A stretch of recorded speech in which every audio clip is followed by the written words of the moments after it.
नमस्कार, आप सुन रहे हैं रवि रंजन गोस्वामी का लघु उपन्यास संकल्प मृद्विका के साथ। चैप्टर 7 जमींदार की बेटी। जमींदार चंद्रभान की बेटी लक्ष्मी 8 क्लास पास कर चुकी थी।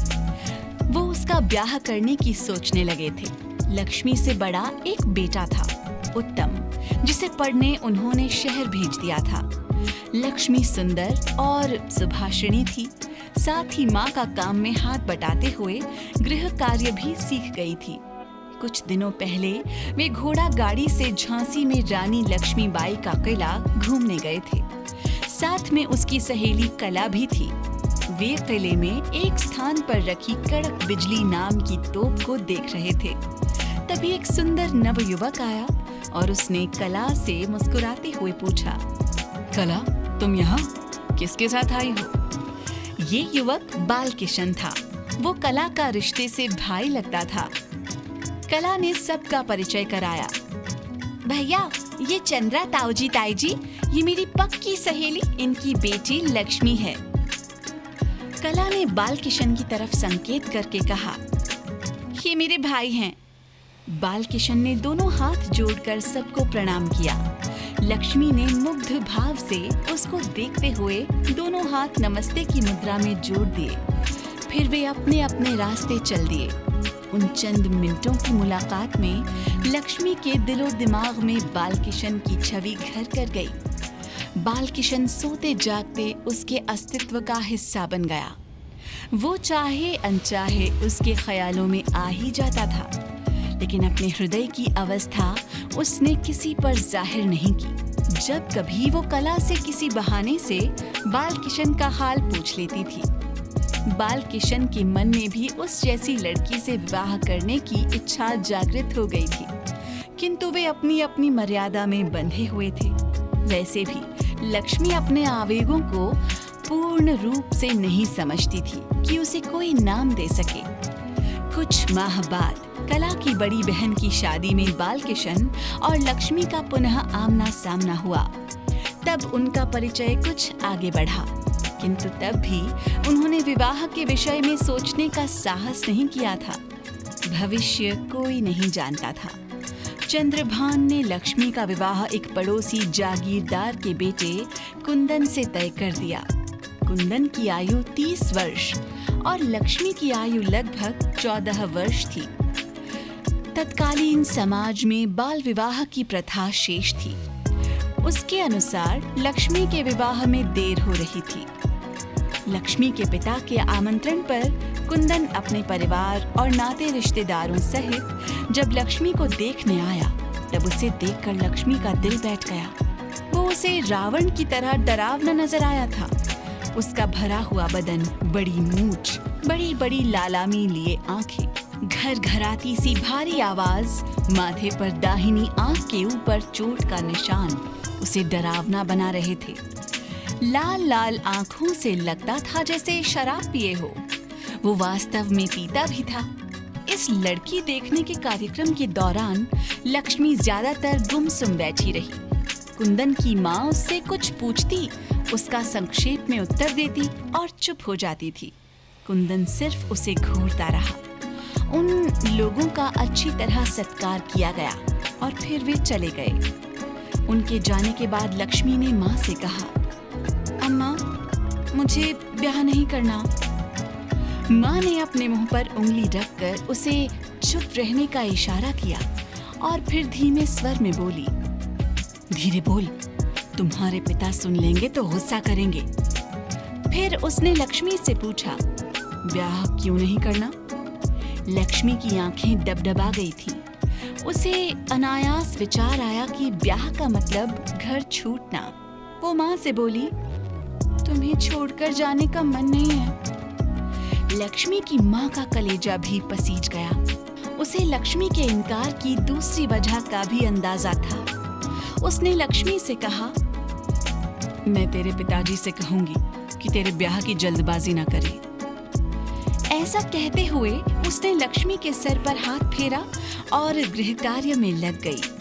रात को पति को खाना परोसते हुए लक्ष्मी की माँ ने उनसे कहा, लक्ष्मी का ब्याह थोड़ा रुक कर करें तो?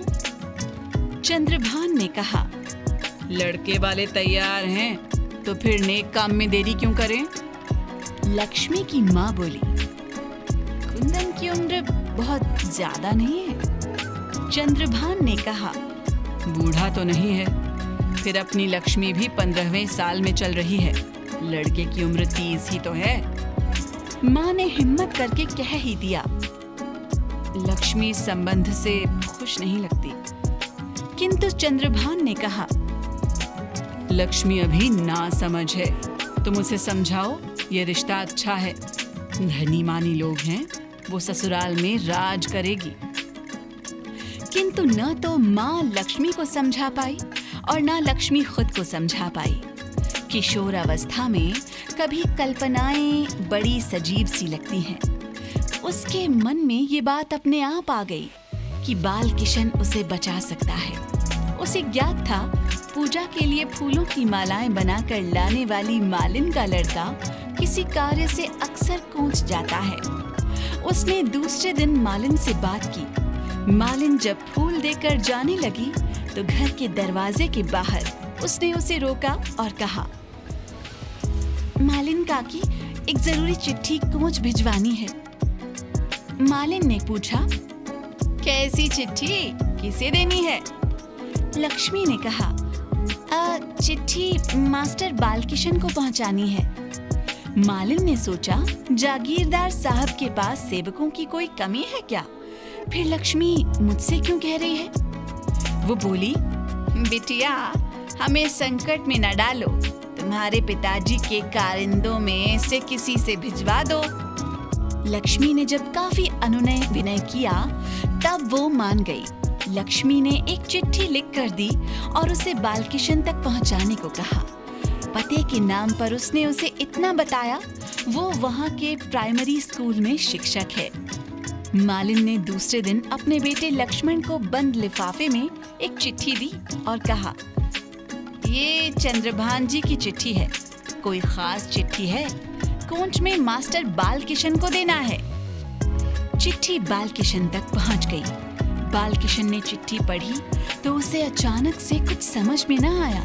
लिखा था, आदरणीय बालकिशन जी, पिताजी ने मेरी शादी गलत आदमी से तय कर दी है। मैं मर जाऊंगी पर उससे ब्याह न करूंगी। आप मेरी एकमात्र उम्मीद हैं, आप ही मुझे बचा सकते हैं। याचिका, लक्ष्मी। बालकिशन को अंदाजा नहीं था बात इस मुकाम पर पहुंच जाएगी। उसने अपने दोस्त रफीक से इस विषय पर चर्चा की। उसने कहा, जबकि जमींदार की बेटी खुद कह रही है तो उसकी बात में सच्चाई लगती है। तुम्हें कुछ करना चाहिए। उसके साथ खड़े होने वाला व्यक्ति कोई न होगा। जमींदार से दुश्मनी कौन मोल लेगा? बालकिशन ने कहा, मैं सोचता हूँ मुझे उससे मिलना चाहिए। रफीक ने कहा, शायद यही ठीक होगा, तुम कहो तो मैं भी साथ चल सकता हूँ।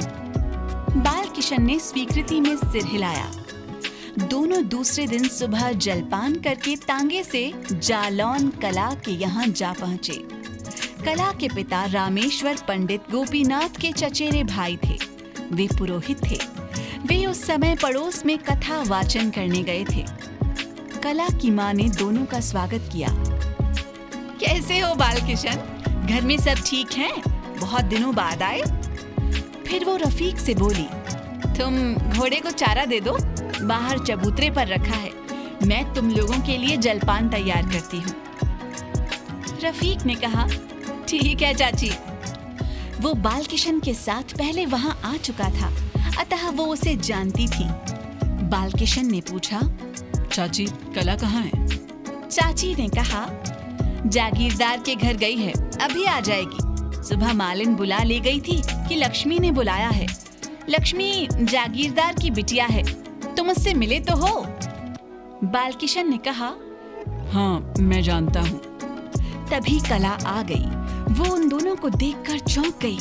थोड़ी देर पहले ही वो लक्ष्मी से सुनकर आई थी कि उसने बालकिशन को चिट्ठी भेजी है। लक्ष्मी की कहानी सुनकर कला भी परेशान थी, किंतु इन लोगों को देखकर उसके चेहरे पर मुस्कान तैर गई। उसने दोनों को नमस्ते किया और बोली, आपको चिट्ठी मिल गई शायद। बालकिशन ने कहा, हाँ, इसीलिए तो हम लोग आए हैं। बताओ उससे कहाँ और कैसे मिला जाए।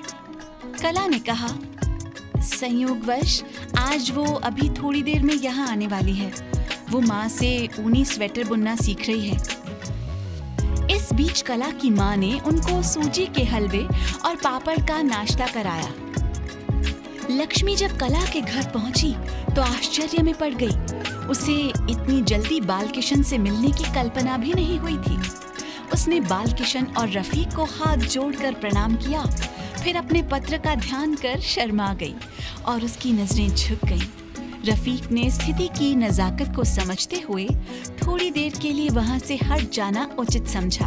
वो बोला, मैं घोड़े को दाना डाल के आता हूँ।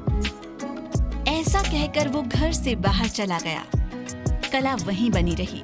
उसने लक्ष्मी को बालकिशन के करीब बैठा दिया, जिससे वो दोनों सहूलियत से बात कर सकें। वो स्वयं दरवाजे के पास खड़ी हो गई ताकि कोई आए तो इन लोगों को आगाह कर सके। बालकिशन ने लक्ष्मी से सीधा प्रश्न किया, मुझसे तुम्हारी क्या उम्मीद है? लक्ष्मी ने कहा, आप मेरी एकमात्र उम्मीद हैं। मैं अपना भविष्य आपको सौंपती हूँ। बालकिशन ने कहा, जागीरदार साहब को कोई समझाने की कोशिश करे। लक्ष्मी बोली, मैं जानती हूँ पिता कितने जिद्दी हैं। उन्होंने निर्णय ले लिया तो वे किसी की नहीं सुनेंगे।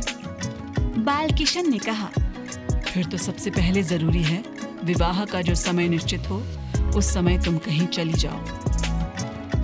लक्ष्मी ने बालकिशन की ओर देखकर कहा, आप मुझे कहीं ले चलें। बालकिशन ने लक्ष्मी की आंखों में अपने प्रति जो विश्वास और समर्पण देखा, उसने मन ही मन उसका हर हाल में साथ देना तय कर लिया। तय हुआ कि विवाह की तारीख नजदीक आने पर जब लक्ष्मी बुलाएगी तो बालकिशन आकर येन केन प्रकारेण लक्ष्मी को अपने साथ ले जाएगा। इसके बाद बालकिशन और रफीक कोच वापस आ गए। रास्ते में बालकिशन ने रफीक को लक्ष्मी के साथ हुई बातचीत और अपने निर्णय के बारे में बतलाया।